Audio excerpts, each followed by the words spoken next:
agradecerles a todos ustedes su interés y su gentil invitación que se viene continuando año tras año.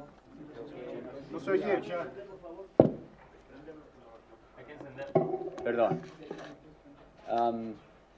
Simplemente agradecerles a ustedes su interés y su atención, que es la que en realidad nos estimula a nosotros a seguir adelante con nuestro trabajo, y agradecerles también a los compañeros en la sede de México, que han tenido la certeza de seguir adelante con un trabajo muy serio por su parte y a la vez de colaborar con nosotros en la producción de este estudio, que en realidad es un estudio común entre las comisiones regionales y la oficina de Nueva York.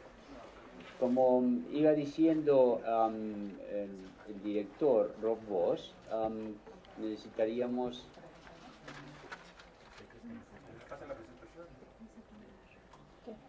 como iba diciendo el director de nuestra división, Rob Voss, la economía mundial se recupera de una recesión mundial. Todos conocemos el contexto y no necesitamos extender en cuáles han sido las causas de la recesión que ha venido afectando en particular a los países desarrollados en el 2008 y el 2009. Pero la recuperación ha sido extraordinaria también porque las medidas que se han tomado han sido extraordinarias. De hecho, para el 2010, la economía mundial llega a crecer a un 3,6%, pasando de una recesión del 2%, que es una recesión muy significativa en un contexto mundial. La recuperación no ha continuado. La recesión no ha continuado a la velocidad que todos hubiéramos deseado. En particular, desde mitades del 2010 ha empezado a notarse una desaceleración en el empuje del crecimiento que se venía dando hasta entonces.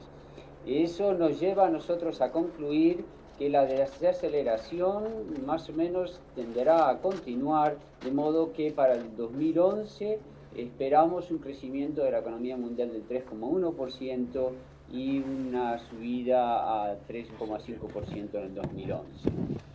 Esto bajo el supuesto de que no hay cambios significativos en las políticas, pero si hubiese cambios significativos en las políticas, sobre todo en las políticas fiscales, como anotaba nuestro director Rob Voss, la tendencia hacia el ajuste de los sectores fiscales puede llevarnos nosotros casi inmediatamente a un escenario más pesimista, que es el que nosotros también dibujamos en el gráfico que ustedes están observando. En este escenario pesimista se tienen en cuenta básicamente dos factores, y estos dos factores encuentran una probabilidad bastante alta y según vamos avanzando las probabilidades crecen. Uno de estos factores es los ajustes fiscales, que como decía, sobre todo en los países desarrollados, ha habido mucha tensión en los últimos meses, en parte a causa de los problemas de deuda soberana en los países europeos, pero también en muchos otros países, como en los Estados Unidos, que tienen otro tipo de restricciones. Por ejemplo, los Estados Unidos no emite su propia moneda, de modo que no tienen las restricciones que pueden tener las economías europeas, que han estado sujetas a los efectos de la crisis de deuda soberana. Pues en países como los Estados Unidos ha habido mucha presión política para reducir los déficits fiscales. Déficits fiscales que se han creado para recuperar a la economía mundial de una recesión dramática, pero esta presión hace que sigamos esperando que en los próximos meses se anuncien nuevas medidas de ajuste fiscal. Entonces pasaríamos de una situación en la que a partir de finales del 2009 y a principios del 2010 se pasaba se tenían expansiones fiscales muy considerables, pasaríamos a restricciones fiscales. Entonces esto hace que efectivamente la demanda agregada en dichos países y por tanto en la economía mundial tienda a bajar. Este es uno de los factores, y el otro es el factor de inestabilidad financiera, que como todos saben muchos miles de millones se han invertido en las economías desarrolladas para contrarrestar la inestabilidad financiera, para ayudar al ajuste positivo de los balances de las bancas y de las aseguradoras, pero este influjo monetario no ha sido suficiente para estabilizar el sector bancario a nivel mundial. De hecho, esta mañana hemos oído en Europa crece la tensión sobre el riesgo que muchos bancos todavía enfrentan, riesgos en sus balances, a pesar de que dichos bancos han pasado exámenes recientes, los famosos tests de tensión financiera, pues se sabe que hay mucha inestabilidad y que esta inestabilidad crea todavía más desconfianza entre los bancos y a su vez entre los inversores. Estos dos factores podrían, como decía, llevarnos a un escenario más pesimista, que es el que nosotros dibujamos, que contempla que en el próximo año la economía mundial podría estar creciendo a 1,7% y en el año 2012 a 2,3%. Hay también un escenario optimista, que en este caso se trata de un escenario de políticas, no es un escenario de proyecciones, es un escenario de políticas porque implica una actitud y unos cambios en las políticas económicas que en este momento no están en la agenda, pero que las Naciones Unidas intenta aducir por ellos, de allí que discutiremos estos aspectos hacia el final de la presentación. Pero en este escenario pesimista, obviamente esperamos que las cosas puedan ser mejor, no solamente desde el punto de vista del crecimiento, sino también del empleo. Esta recuperación notable de la economía mundial después de la recesión del 2009 ha sido en gran medida debida al desempeño muy favorable en las economías en desarrollo. En el gráfico que estamos mostrando una barra por cada uno de estos años, el 2010, el 2011 y el 2012, y tenemos, la barra está compuesta por tres grupos de países: las economías desarrolladas en celeste, las economías que nosotros llamamos BRIC, Brasil, Rusia, India y China, en anaranjado, y el resto de las economías en amarillo. Como se puede ver, la contribución de las economías desarrolladas al crecimiento durante estos 3 años no ha llegado a ser al 50%, mientras que las economías dentro del grupo BRICS han tenido una contribución al crecimiento más o menos constante de 1/3 del crecimiento total, y esperamos que esto se mantenga. Hay que tener en cuenta que los BRICS representan simplemente el 15% del Producto Bruto Mundial y sin embargo han tenido una contribución muy notable. Entonces ha sido en parte gracias a este dinamismo que la economía mundial se ha recuperado en 2010 y que esperamos mantenga un nivel de recuperación, aunque como decíamos más pausado.